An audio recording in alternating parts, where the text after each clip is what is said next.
Do you know about the person who said that Korea would one day rule the world? This individual, born in Korea in 1871, is one of the most remarkable figures in Korean history, yet he remains virtually unknown to the rest of the world. From birth, he was renowned as a child prodigy.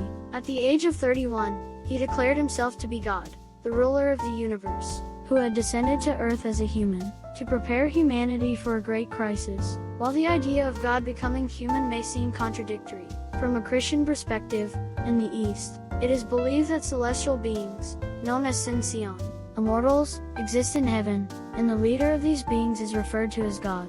This view posits that God, as a Sinseon, is a being akin to a human.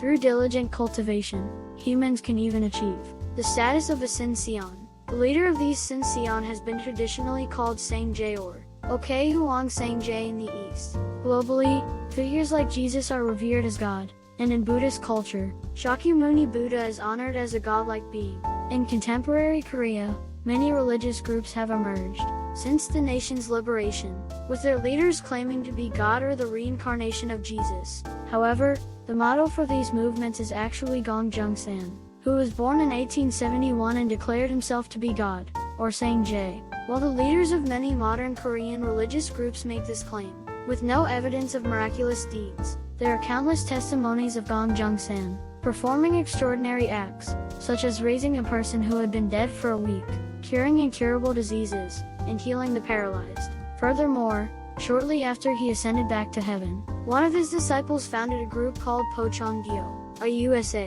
State Department report noted that this organization, which revered JeungSanDo as God, had over 6 million followers. Even after Korea's liberation, his influence didn't wane. Although the movement fragmented into dozens of groups, the combined membership of organizations that worship him still exceeds 5 million. His new teachings were truly groundbreaking for his time. During an era when women held a very low status, he spoke of a future women's world and addressed women with the highest honorifics. He advocated for respecting slaves as equals, and, at a time when Korea was poorer than many African nations, declared that it would become the wealthiest country in the world, and, eventually, a leading global power. He also declared that people from all over the world would come to learn the Korean language Hangul, a declaration that has already been partially fulfilled. In addition to these, he made numerous other declarations about the future, many of which have come to pass and many more of which are yet to be realized. For a more detailed account, you can find the book JeungSanDo on Amazon.